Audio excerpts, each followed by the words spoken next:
देश एक निवडणुकीची राज ठाकरेंनी मात्र खिल्ली उडवली। निवडणुकांचं महत्त्व वाटतंय तर पालिका निवडणुका घ्या, राज्याच्या अधिकाऱ्यांना धक्का पोहोचला नाही पाहिजे असंही राज ठाकरेंनी यावेळेस म्हटलेलं आहे।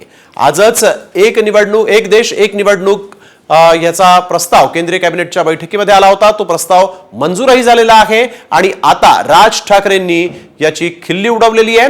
निवडणुकांचं महत्त्व वाटतंय तर मग पालिका निवडणुका घ्या असं राज ठाकरेंनी म्हटलंय।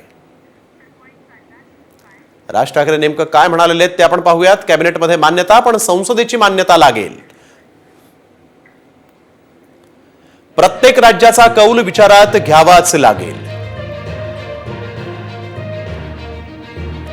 कौलचा अर्थ वरवरची मान्यता नाही। राज्यांच्या अधिकारांना धक्का पोहोचणार नाही याची खातरजमा व्हावी। सरकार कोसळलं तर तिकडे आधी निवडणूक होणार का?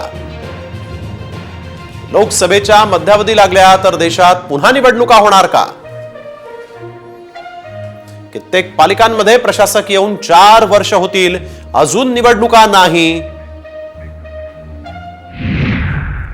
तर वळूया पुढील बातमीकडे। केंद्रीय कॅबिनेटमध्ये एक देश एक निवडणुकीचा मोठा प्रस्ताव आज मंजूर झाला। मोदी सरकारचा यंदाच्या निवडणूक अजेंड्यामधला एक देश एक निवडणूक हा महत्त्वाचा मुद्दा होता आणि त्यानुसार एक देश एका निवडणुकीला मान्यता कॅबिनेटमध्ये मिळालेली आहे। कॅबिनेटच्या बैठकीनंतर हा प्रस्ताव घेऊन मंत्री अश्विनी वैष्णव यांनी या संदर्भातली माहिती दिली। देशातील सर्व निवडणुका एकाच वेळी होणार। निवडणुका एका दिवसात किंवा ठराविक कालावधीत होतील। सर्व राज्य केंद्रशासित प्रदेशांच्या निवडणुका एकत्र होणार। लोकसभा सर्व राज्यांच्या विधानसभा निवडणुकाही एकत्र होणार।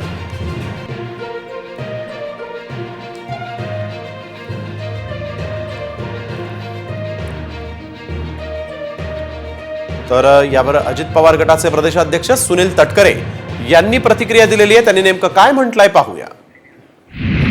एक असं आहे, वन नेशन वन इलेक्शन ही संकल्पना इंडियाच्या सरकारने यापूर्वीच मांडली आणि या संदर्भामध्ये माजी राष्ट्रपती महोदय महामहिम रामनाथजी कोविंद यांच्या अध्यक्षतेखाली एक कमिटीसुद्धा नियुक्त करण्यात आली। राष्ट्रवादी काँग्रेस पक्षाच्या वतीने आदरणीय राष्ट्रीय अध्यक्ष अजितदादा, कार्याध्यक्ष प्रफुल्लभाई, मी अशी आमची शिष्टमंडळाची भेटसुद्धा त्यांच्याकडे झाली। आम्ही या भूमिकेला निश्चितपणाने पाठिंबा त्या ठिकाणी दिलेला आहे।